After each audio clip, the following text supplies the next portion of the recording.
오늘은 어버이 주일입니다. 지난 주일은 어린이 주일이었는데 이번 주일은 어버이 주일입니다. 어린이 주일 때도 우리 믿음의 식구들과 함께 부모로서 자녀들에게 말씀으로 양육하라고 하는 것을 말씀을 전하는 것도 쉬운 일이 아닌 것 같았고요. 오늘 또 자식으로 부모님을 기쁘게 하고 또 부모님을 공경하고, 오늘 설교의 제목과 같이 부모님을 즐겁게 해드리라고 하는 이런 메시지를 전하는 것도 참 쉬운 일은 아닌 것 같습니다. 가면 갈수록 시대가 정말 험악해지는 것 같습니다.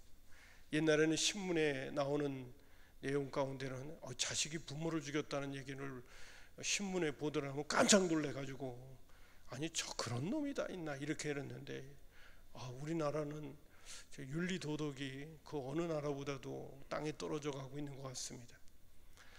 부모가 자식을, 자식이 부모를 참 해야 하는 일들이 그 어느 나라들보다도 프로테이지가 막 올라가고 있어요. 그런 모습을 보면서 저는 목사의 한 사람으로서 어찌하든지 우리 교인들도 그렇고 세상 사람들도 그렇고, 우리는 한때는 그래도 유교의 전통이 있어서 장유유서다라고 하면서 그래도 어느 정도 가치관이라든지 또는 질서라든지 이런 것들이 어느 정도 세워질 때가 있었는데, 지난 시간에도 말씀을 드렸습니다마는 이 포스트 모더니즘의 시대, 또 물질 만능주의의 시대가 되다 보니까요, 막 가치관이 혼란해져 버리고 위아래가 없어져 버리고 막 질서가 무너질 뿐만 아니라 윤리와 도덕이 땅에 떨어지니까 자식이 또 부모를 바라볼 적에 뭐 본받을 게 없다고 생각하는 그런 생각이라든지, 또 부모가 자식을 볼 때 어쩌면 저럴 수가 있냐 이러면서 갈등을 빚어내는 일들이 주변에서 우리는 그냥 비일비재하게 보고 있는 그런 시대 속에 살아가고 있고요.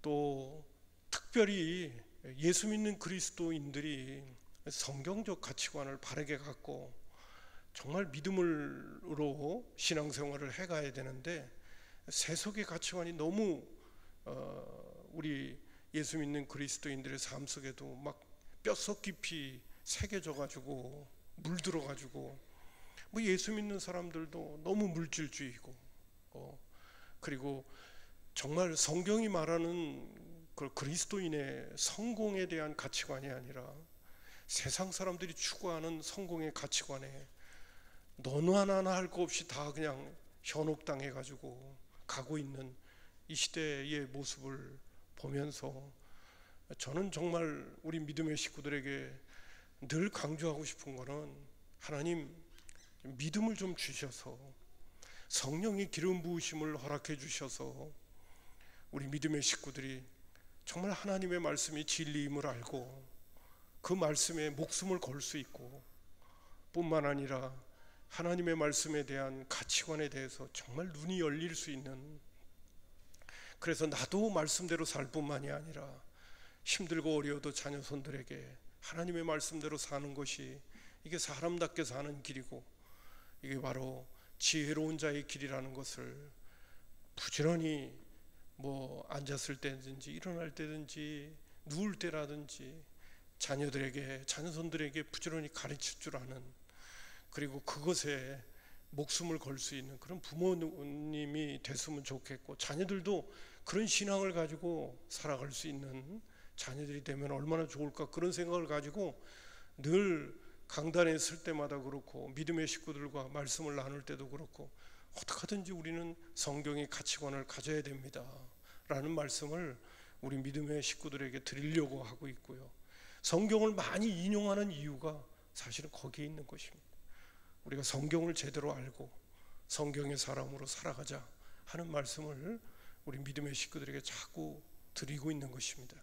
자, 오늘 드리는 말씀 가운데도 성경은 부모님을 공경하라고 말씀하고 있고, 뿐만 아니라 오늘 본문에 나오는 솔로몬을 통하여 주어지는 지혜의 메시지는 부모님을 즐겁게까지도 해드려야 된다 하는 메시지를 우리에게 주고 있습니다. 자, 오늘 저는 여러분들과 함께 정말 부모님을 즐겁게까지도 해드려야 되는 그러한 자녀의 입장에서, 또 나도 언젠가는, 내가 지금 자녀인데 언젠가는 또 부모가 될 거 아니겠어요? 뭐 내가 지금 자녀의 입장이기 때문에 무거운 짐만 지고 있다, 뭐 의무감에 있다, 그게 아닙니다. 나도 언젠가는 또 부모가 되거든요. 그러니까 자녀들에게 좋은 그러한 바른 그 가치관을 본을 끼쳐야 되고, 또 내가 부모님에게 했던 대로 자녀들이 또 나에게 할 수 있는 그런 복된 자녀들이 되도록 부모로서 또 자녀로서 본을 보여야 되는 거죠. 그런 말씀을 제가 오늘 또 드리려고 합니다. 성경은 우리에게 뭐라고 말해주고 있는가 하는 말씀을 여러분에게 드리려고 합니다. 자, 첫 번째로는요, 부모는 하나님의 대리인이라는 사실입니다.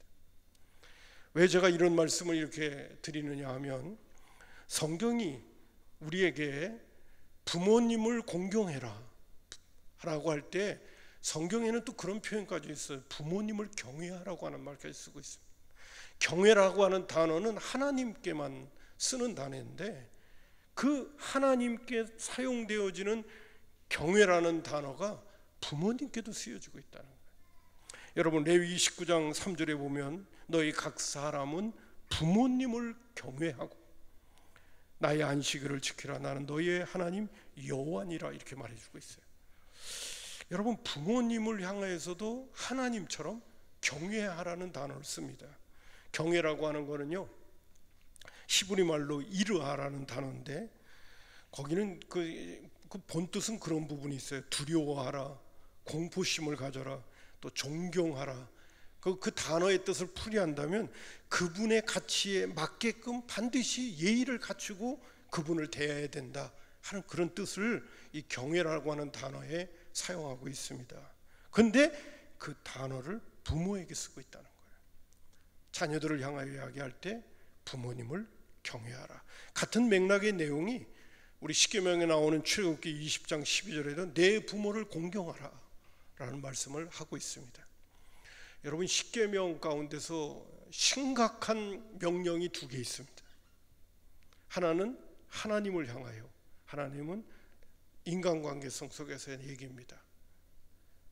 그 십계명 가운데는 이걸 안 지키면 곧바로 돌을 들어 죽여라 이렇게 나옵니다. 그게 뭐라? 안식일을 지키지 않으면 죽여라 이렇게 나옵니다. 네 번째 계명이 그거예요. 그 다음에 부모님을 공경하지 않으면 죽여라 라는 명령이 나옵니다. 십계명 가운데 무서운 계명이 두 개 있습니다. 안식일 지키지 않는 문제와 그리고 부모님을 공경하지 않는 문제에 대해서는 반드시 응분의 대가를 치러야 될 건데, 그것이 죽음으로 대가를 치르게끔 그렇게 만드는 것을 보게 되어집니다. 자, 제가 여러분에게 이 말씀을 드리면서 드리고 싶은 말씀이 바로 부모는 하나님의 대리인으로 우리에게 세워져 있다는 겁니다. 자녀의 입장에선. 자, 그러면 부모님을 공경하지 않으면 심각한 거에 대한 성경 구절도 제가 몇 가지 인용을 할게요. 출애굽기 21장 15절에 보면 자기 어머니나 아버지나 어머니를 치는 자는 반드시 죽일지니라. 출애굽기 21장 17절에 보면 자기 아버지나 어머니를 저주하는 자는 그것도 반드시 죽일지니라. 신명기 27장 16절에는 그의 부모를 경홀히 여기는 자는, 가볍게 여기는 자 역시도 저주를 받을 것이라 할 것이요 모든 백성은 아멘 할지니라. 사실 이 공경이라는 단어가 그 단어의 그 속뜻이 뭐냐면 부모를 무겁게 여겨라, 부모를 가볍게 여기면 안 된다는 거예요. 공경이라는 단어의 뜻, 히브리어 원문의 카파드라고 하는 뜻은 부모를 무겁게 여겨라. 그 무겁게 여기라고 하는 단어의 뜻은 뭐냐면 좀 더 나아가서는 부모님에게 내가 행해야 될 자식으로서의 도리를 잘해야 한다, 이런 의미가 거기에 담겨져 있습니다. 근데 부모를 경히 여긴 자는 절대로 복을 못 받아요. 저주를 받을 것이라고 얘기해요. 자, 여러분 한번 신명기 21장 18절부터 21절까지 있는 말씀은 우리 한번 천천히 한번 우리 다 같이 한번 읽어보겠습니다. 준비되셨습니까? 읽습니다. 시작. 사람에게 완악하고 패역한 아들이 있어 그의 아버지의 말이나 그의 어머니의 말을 순종하지 아니하고 부모가 징계하여도 순종하지 아니하거든 그의 부모가 그를 끌고 성문에 이르러 그 성읍 장로들에게 나아가서 그 성읍 장로들에게 말하기를 우리의 이 자식은 완악하고 패역하여 우리 말을 듣지 아니하고 방탕하며 술에 잠긴 자라 하면 그 성읍의 모든 사람들이 그를 돌로 쳐 죽일지니 이같이 내가 너희 중에서 악을 제하여 그리하면 온 이스라엘이 듣고 두려워하리라. 부모님에게 순종을 하고 징계하면서 그러지 말라고 하는데 말을 듣지 않고 조금 더 나아가서 방탕하고 술에 잠기는 그런 자식이 있다면 이 부모가 이제 못 말리겠다고 생각하면 성읍에 있는 장로들한테 가서 얘기한다는 거야. 아들 데리고 가서, 자식 데리고 가서. 그러면 장로들이 어떻게 하냐? 돌을 들어서 죽이라고 명령하고 있습니다. 여러분, 이 부모들이 이렇게 했을까요? 말 안 듣는 자식을 놓고 이거 도대체 살 가치가 없다고 생각해서 성읍의 장로들에게 데리고 가서 아들을 잘못하고 있는 거 꼬드긴 다음에 돌에 맞아 죽게 할까요? 아마 거의 이런 얘기는 안 할 겁니다. 그러나 하나님은 모세를 통하여 그 성의 악을 제하기 위해서 자식이 부모에게 순종하지 않게 되어지고 패역하면 반드시 그 악을 제거하게끔. 왜? 다른 사람도 보고 본받을까 봐.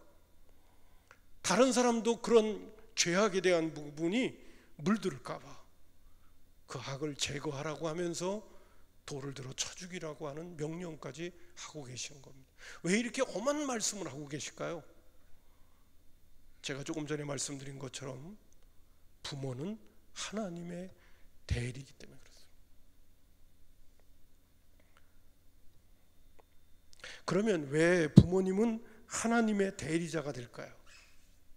그것은 부모의 사랑은 하나님의 사랑을 닮았기 때문에 그렇습니다. 부모의 사랑은 하나님의 사랑을 닮았기 때문에 그래요. 요한일서 4장 7절과 8절에 보면 사랑하는 자들아 우리가 서로 사랑하자. 사랑은 하나님께 속한 것이니 사랑하는 자마다 하나님께로부터 나서 하나님을 알고 사랑하지 아니하는 자는 하나님을 알지 못하나니 이는 하나님은 사랑이시다. 부모의 사랑을 우리는 뭐라고 얘기합니까? 사랑에 여기에 헬라어에는 여러 단어가 있잖아요. 근데 부모의 사랑을 아가페 사랑이라고 얘기합니다. 대가를 요구하지 않은 일방적인 사랑, 희생적인 사랑, 헌신적인 사랑. 오늘 제가 말씀드리는 것처럼 내리사랑. 저는 내리사랑이라는 단어가 자식을 낳고 키워보니까 내리사랑이라는 말이 저한테는 너무너무 공감이 되는 거예요. 왜 그런지 아세요? 저 위에도 부모가 계시기 때문에 그렇습니다. 지금도 아버님은 돌아가셨지만 어머님은 살아계시는데 부모의 사랑은 내리사랑이다. 내가 자식을 대해보고 부모를 대해보면요, 나 부모님한테 너무 죄송해요. 내가 자식에게 하는 거에 10분의 1만 부모에게 했으면 부모님이 너무 좋아할 것 같아. 참, 오늘 제가 이런 설교를 하면서도요, 저도 사실은 설교할 자격 없어요. 부모님께 잘 못해요. 그러나 성경이 우리에게 명령하고 계시기에 우리가 노력해보자. 부모님에게 잘해보자. 부모님께 잘하는 것이 얼마나 귀중한 삶이냐 하는 얘기를 지금 여러분과 함께 나누고 싶은 거예요. 여러분, 내리사랑. 요한복음 3장 16절에 보면 하나님이 세상을 이처럼 사랑하사 독생자를 주셨으니 그를 믿는 자마다 멸망치 않고 이는 그를 믿는 자마다 멸망치 않고 영생을 얻게 하려 하시오. 하나님이 우리를 사랑하는 것은 아들까지 희생하면서 사랑하신 정말 큰 사랑이에요. 크고 놀라운 사랑이에요. 자식은 죽었다 깨나도 부모의 사랑을 다 헤아릴 수 없는 사랑을 부모는 갖고 자식에게 쏟는 거예요. 너도 애 낳아서 키워보면 알 거야. 그래도 자식은 부모에게 부모의 그 마음을 다 몰라요. 그게 자식이고 그리고 부모의 사랑입니다. 근데 그 사랑이, 부모의 사랑이 하나님의 사랑이라니까요. 하나님께서 우리에게 하나님의 사랑이 어떤 사랑인가를 부모의 사랑을 통해서 자식들에게 샘플로 보여주시는 거예요. 야, 사랑은 이런 사랑도 있구나. 이런 사랑을 있구나. 이런 사랑의 섬김과 이런 사랑의 가르침은 귀 기울이고 들어야 된다. 순종해야 된다. 그거를 가르쳐 주시는 거죠. 여러분, 찬송가 304장에 보게 되면 믿음의 선배들이 쓴 부르려고 저기 와 있는 건데, 저 304장은요 안 부르렵니다. 시간이 많이 가기 때문에 1절과 3절 가사만 한번 좀 그냥 제가 소개하고요, 어버이 은혜나 한번 불러보도록 그렇게 하겠습니다. 여러분, 찬송가 304장 보면 하나님의 사랑을 이렇게 표현합니다. 그 크신 하나님 사랑 말로 다 형용 못하네. 저 높고 높은 별을 넘어 이 낮고 낮은 땅 위에 죄범한 영혼 구하려 그 아들 보내사 화목제로 삼으시고 죄 용서하셨네. 하나님 크신 사랑은 측량다 못하네. 영원히 변치 않은 사랑 성도여 찬양하세요. 많은 분들이 이 3절의 그 가사가 너무 아름답다고 하며 공감하는 부분들이 있습니다. 3절에 보면 하늘을 두루마리 삼고 바다를 먹물 삼아도 하나님, 한없는 하나님의 사랑을 다 기록할 수 없다는 거예요. 아, 이 표현은요 너무 멋있어요. 하늘을 두루마리 삼고 바다를 먹물로 삼아서 그 두루마리에다가 하나님의 사랑을 다 기록한다도 다 기록을 못한다는 거예요. 나는 이 가사 때문에 시를 쓰는 사람들에게 머리가 숙연해져요. 야, 이렇게도 표현할 수 있구나. 인간에게도 이런 표현 능력이 있을 수 있구나. 하늘을 두루마리 삼고 바다를 먹물 삼아도 한없는 하나님의 사랑 다 기록할 수 없겠네. 하나님의 크신 사랑 그 어찌 다 쓸까? 저 하늘 높이 쌓아도 채우지 못한다. 하나님 크신 사랑 측량 다 못하네. 영원히 변치 않는 사랑 성도요 찬양하라. 이 사랑의 아주 그래도 샘플로 보여주는 사랑이 바로 부모님의 사랑이 아닌가, 그런 생각을 가져보게 됩니다. 양주동 작사, 이홍렬 작곡인 어버이 은혜, 우리 한번 오래간만에 한번 불러보도록 하겠습니다.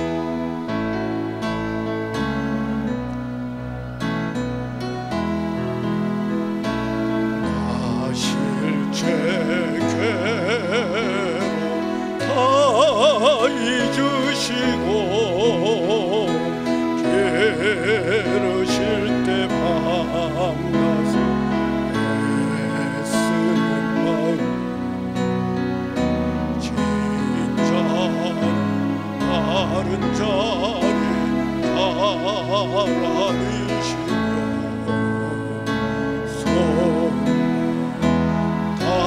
닳도록 고생하시네.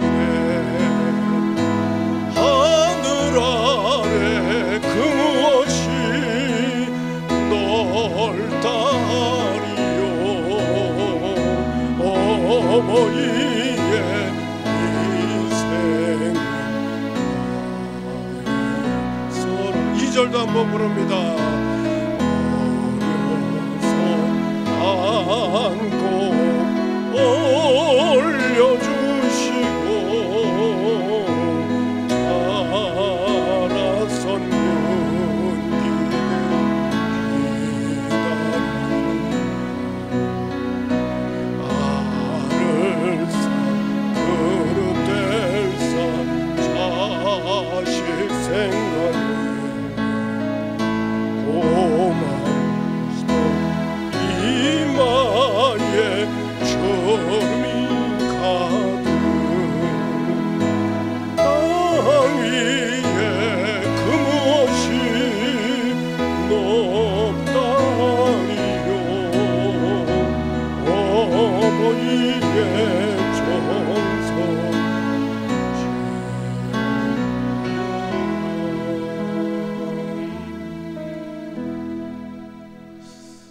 아멘입니다.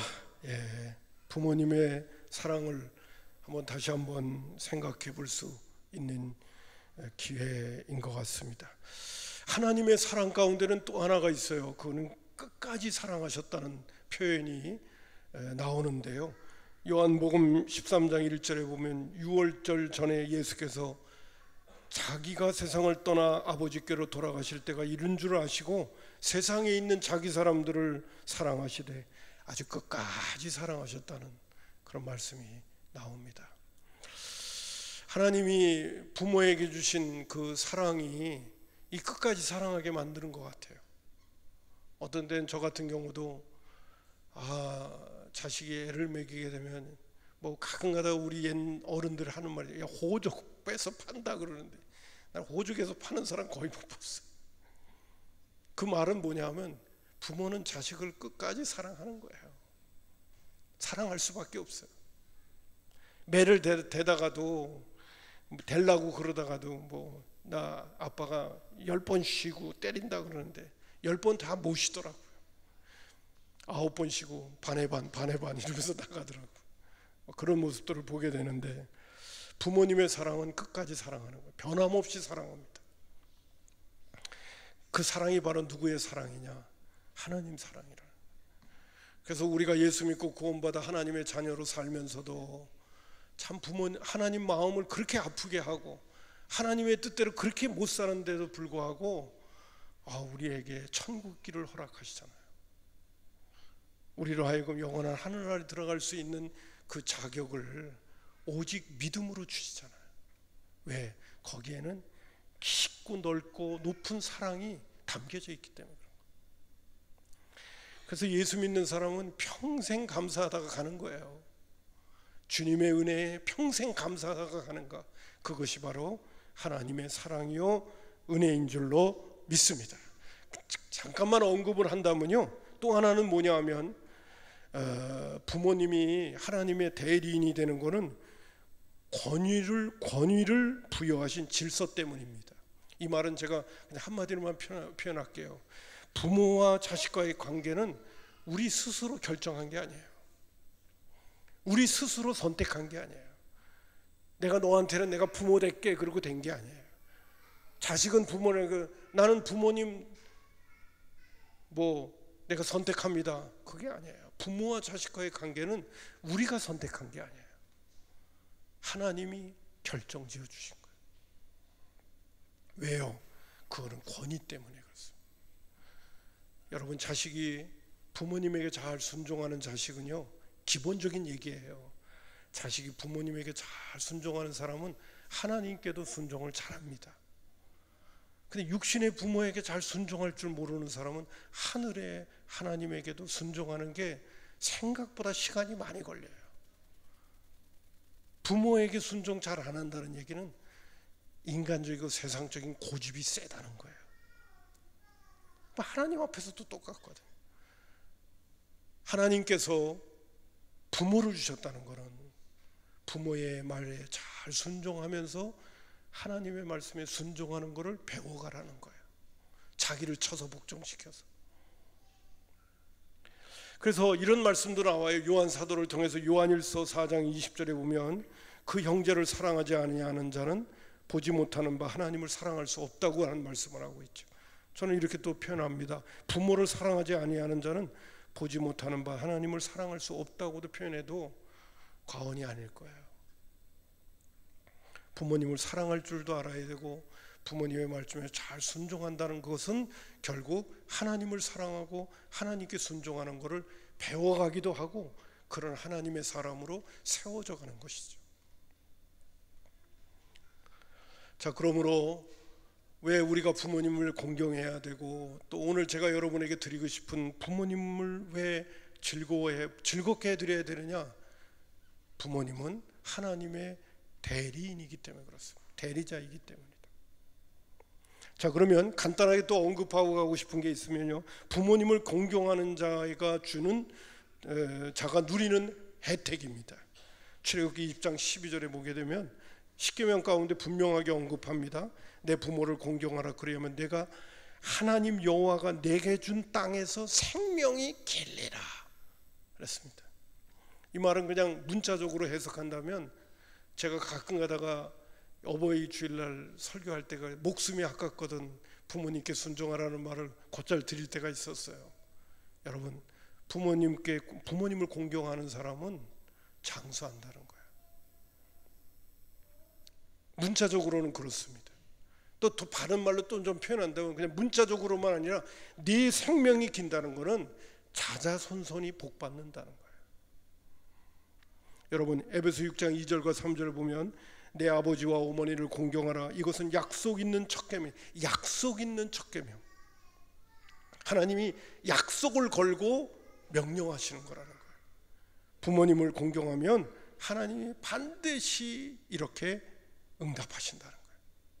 뭐냐? 이로써 내가 잘되고 땅에서 장수하리라. 저는 예전에 이런 말씀을 대하게 되면 이해가 잘 안 갔어요. 여러분, 이 땅에서 돈 잘 벌고 잘 살려면 열심히 경제에 있어서 탁월한 사람이 돼야 될 거 아니에요. 예? 스펙이 있고 탁월한 어떤 경제 능력이 있고, 그래야 돈을 잘 벌고 뭐 잘 될 거 아니에요. 세상적인 말로 표현해서. 건강하고 오래 살려면, 장수하려면 어떻게 해야 돼요? 건강 관리를 잘해야 되잖아요. 난 어떤 분은 또 때때로 이렇게 보면 건강 관리를 너무 잘해서 저분은 오래 살 것 같아. 근데 건강 관리를 열심히 했는데 빨리 가시더라고요. 다 그렇다는 얘기는 아니지만은, 여러분, 일단은 성경적인 약속 있는 첫 계명을 지켜가면서 그 다음에 해야 돼요. 여러분, 하나님이 오늘도 엄연히 살아계시다면 하나님이 약속하시잖아요. 땅에서 잘되고 장수하리라고. 하나님이 책임지는 거 아닙니까? 여러분, 하나님이 책임진다는 것은 우리의 논리를 뛰어넘는 거예요. 생사복을 홀로 주관한다. 여러분, 건강도 내가 열심히 챙기기도 해야 되겠지만은, 그러나 그 생사 하나님의 손에 달린 거예요. 믿으십니까? 아멘은 안 하시네.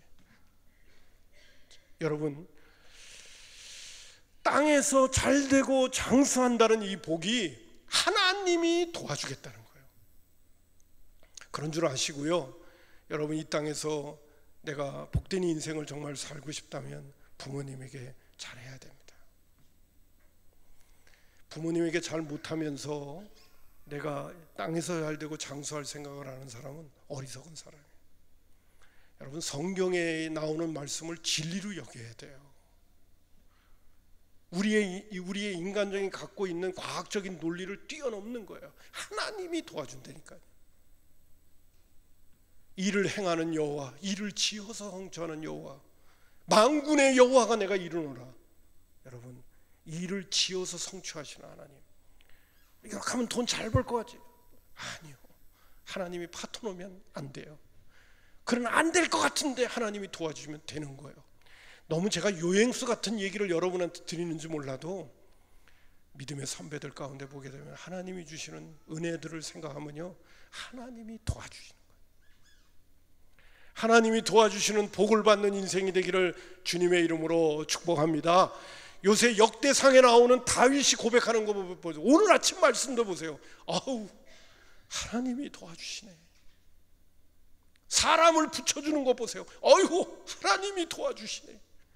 그런 얘기가 막 기록되어져 있잖아요. 이스라엘 백성들이 적과 꿀이 흐르는 땅이라고 하는 가나안 땅을 얘기할 적에도 요사이 수요일마다 구자영 목사님이 이스라엘의 지형에 대해서 얘기를 하는데, 이스라엘 지형을 막상 가서 보면 그 땅이 애굽의 고센 땅하고는 비교가 안 될 정도로 인간적으로, 세상적으로, 지형적인 거는 안 좋은 땅이에요. 정말 안 좋은 땅이에요. 애굽 땅하고는 비교가 안 될 정도의 땅이에요.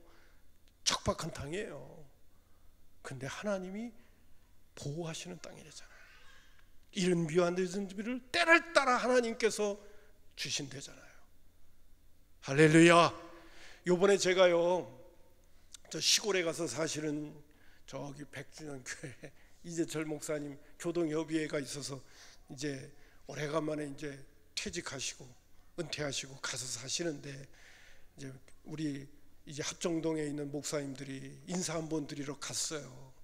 갔더니 그분이 이제 시골에서 이제 생활해서 이 봄철에 보게 되면 이제 봄에 피는 복숭아꽃도 있고 이런 거 있는데, 거기에 있는 사람들은 그런 말을 한대요. 올해는 하늘이 열매를 안 주시는구나 그런데요. 꽃이 안 피게 되면 올해는 하늘이 열매를 맺게 하시지 않는가 보다 그렇게 생각하고 그냥 넘어간대요. 왜 우리 나름대로 애를 쓰고 그러는데 왜 올해는 열매가 안 열리나 그러고 애달복달을 안 한대요. 인생을 살다 보고 자연의 세계를 보니까 자연은 그때그때마다 자연스럽게 흘러가는 섭리가 있는 거예요. 자연의 섭리가 있는 거예요. 그 자연의 섭리를 순응을 하면서 오늘은 마음을 비워야 되겠다 하는 얘기들을 한대요. 그러면서 이분들은 참 지혜롭다 그렇게 했다는 겁니다.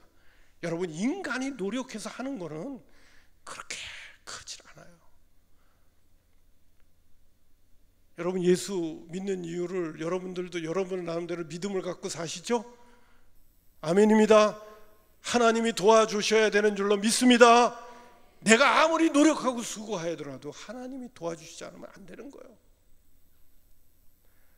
여러분, 부모님을 공경하라 그러면 약속 있는 첫 계명인데 땅에서 잘 되고 장수하리라. 복 받는 비결을 우리의 논리로 가르쳐 주는 게 아니에요. 세상적인 방법으로 가르쳐 주는 거 아니에요. 하나님은 우리에게 약속으로 가르쳐 주시는 거예요. 배후에 내가 살아서 역사하는 거 알지? 라고 말씀하고 계십니다. 그러므로 여러분, 우리가 한평생 살면서 내가 자식으로 있을 적에 부모님을 공경한다는 것은 정말 하나님의 축복을 받는 통로라는 것을 알고, 내가 열심히 뭔가 위에서 사는 것보다도 그것도 중요하지만은, 그러나 하나님이 분명하게 말씀하신 그 메시지를 놓치면 안 되는 거예요. 자, 이제 마지막으로 한 말씀만 더 드리고 말씀을 맺겠습니다. 어떻게 부모를 즐겁게 할 수 있을까요? 여기까지 말씀을 드릴게요. 오늘 본문 말씀 24절을 보세요. 이제 말씀을 봅니다. 우리가 공경하는 정도가 아니라 솔로몬은 즐겁게도 해야 된다고 그랬어요. 자, 24절 보면 의인의 아비는 크게 즐거울 것이요. 첫 번째는 누구의 아비요? 의인의 아비는 크게 즐거울 것이라고 그랬어요. 두 번째로 그로 말미암아 즐거울 것이요. 25절에 보면 또 하나 즐거울 것이요. 지혜로운 자식을 낳은 자는 그로 말미암아 즐거울 것이라는 거예요. 부모님을 즐겁게 해드리는 방법은 두 가지가 있습니다. 오늘 이 말씀 속에서 내가 의인으로 살아야 돼요. 두 번째로 지혜로운 사람으로 살아야 돼요. 여러분, 의인으로 사는 비결은 뭡니까? 로마서 1장 17절에 있는 말씀, 오직 의인은 믿음으로 말미암아 삽니다. 성경이 말하는 의인은요, 딴 거 아니에요. 하나님 잘 경외하고 신앙생활 잘 하는 거, 그게 의인이에요.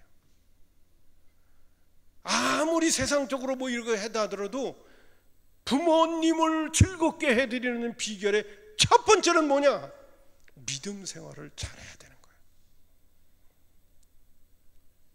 아니, 우리 부모님은 예수 안 믿는데요, 그건 몰라서 그러는 거죠. 여러분, 자식이 부모님의 기쁨이 되어지는 것 가운데 제일 먼저 우선은 신앙생활을 잘해요. 신앙생활을 잘하면요, 사람의 마음이 하나님의 은혜 가운데 있기 때문에 부모님의 마음도 헤아릴 줄 알게 되고, 인간의 마음은 이기주의적이고 자기중심적이기 때문에 자기 외에는 그렇게 다른 사람을 사랑할 줄을 몰라요. 그게 인간인데, 예수를 잘 믿고 신앙생활을 잘하면 하나님의 마음이 우리 안에 들어와서 다른 사람을 사랑하고 부모님을 사랑하고 이웃을 사랑할 수 있는 은혜의 사람이 되는 거예요. 내가 어떻게 노력해서 되는 게 아니라, 첫 번째, 부모를 즐겁게 하려면 믿음 생활을 잘해라.